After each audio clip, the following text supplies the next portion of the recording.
Now, I'm excited to moderate the last of today's panel discussions.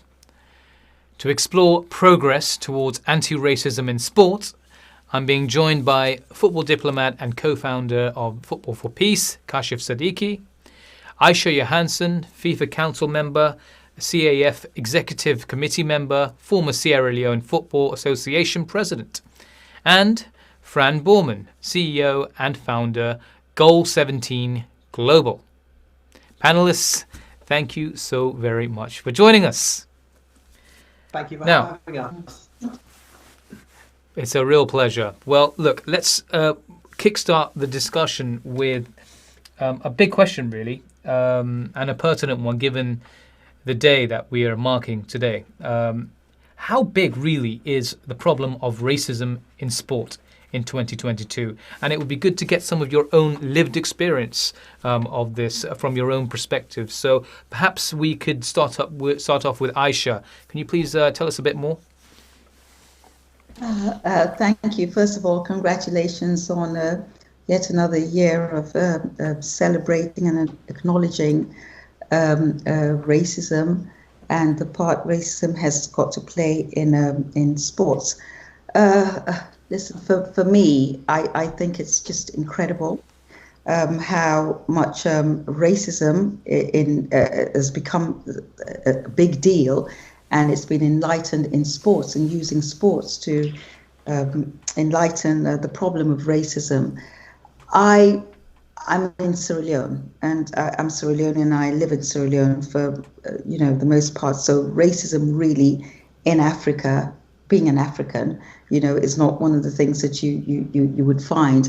But I experienced racism in my early years, being in boarding school in England, and I'll tell a very, very, very quick story about when I was just new and going, trying to find my class, and the teacher there, and I went into a class that wasn't my class, and she was like, "Oh, you must be one of the African kids, the new African kids, and how is it to how do you move around?"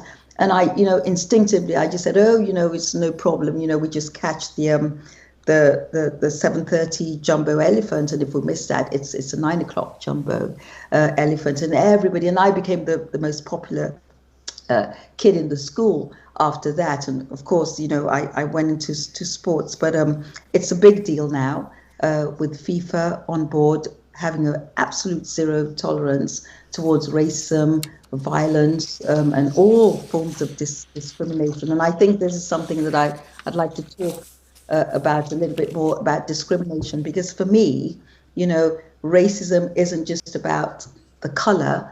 Racism is about discrimination, and discrimination comes in all forms, be it religion, be it gender, be it race. So yes, it's a big deal, and I think we've come a long way. There's a lot more awareness now, and it's a big deal, and it is wrong. It is absolutely wrong. We cannot continue like this.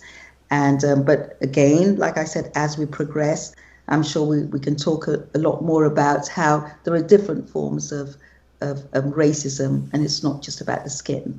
It's about all forms of discrimination. Discrimination is racial discrimination. Sure. And actually, as Aisha mentioned there at the end, that racism comes within the context of various forms of discrimination. I wonder, Fran, what are your observations of the situation around racism and more widely discrimination in sport? Yeah, so I come from it from a slightly different angle, because the work that my company do is all around using sport to help break down those barriers. And I always look at sport as being this amazing kind of theatre of life, where in 80, 90 minutes you see the best and the worst of humanity, of life, of everything. And sport has this amazing ability to kind of reenact so much of what's going on in the world in a sort of short, compressed space of time. And so I think over the years, sport has become a real focus for issues such as racism. But then there are organisations, many organisations, including the one that I run, that are looking at actually how we can use sport to become that barrier to break down those challenges and those problems. And really break down all of those boundaries between different people, and it can be incredibly powerful to bring people together and get them interacting and engaging in a way maybe they wouldn't otherwise, and to kind of really push that conversation forward.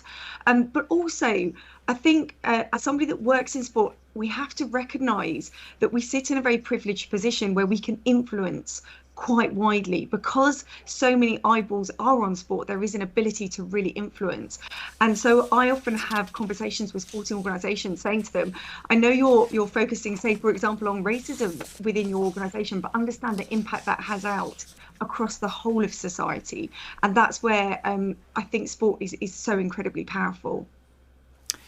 Thank you. Kashif, what is your own lived experience and your own observations regarding racism in sport?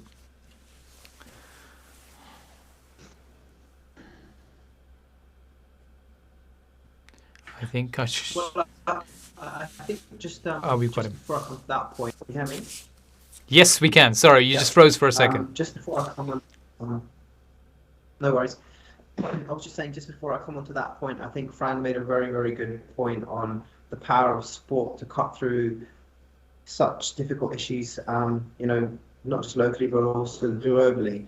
But I think the key part here is to understand that if you look at some of the factual information around, you know, racism, injustices, and what the UN SDGs are doing towards that, one of the key things is globally that 5.1 billion people do not have meaningful access to justice, for example. But football touches 3.5 billion people. So when Fran talks about how sport can cut through that, I think the numbers speak for themselves, that we've got a great opportunity through the power of sports and football to transcend and use that at a higher level for conversations like this, dialogue like this, programmatic, grassroots, diplomatic, to bring all of these things together to really make change. And I feel that's where myself personally, I've been lobbying for many years, because I really feel that we have a unique opportunity, and obviously having Madam Isha with us today from FIFA, on how do we connect that dot between the work that UN member states do versus Football Federation member states, federations. And from my personal experiences, I guess growing up as a South Asian footballer, there's been many. And I feel my mother's been my role model through my journey to help me where I am today. I feel that having a family unit support helps such issues, and role models and parents and guardians are key to these kind of situations. And unfortunately, in the UK, there's only 11 professional South Asian footballers that have ever made it into the professional ranks. You only have to look at the statistics around black and ethnic diverse coaches. So I think there's a lot of work to do. However, FAs, governing bodies are looking at ethnic minorities in the UK, and you look at the Trias report, for example, that was published, and I think the issue here is the lack of opportunity, but also the lack of dialogue. For example, 73% of people from ethnic minorities in the UK report that they face racial discrimination, but it's about how do you bridge that gap and what sport can do in a wider range.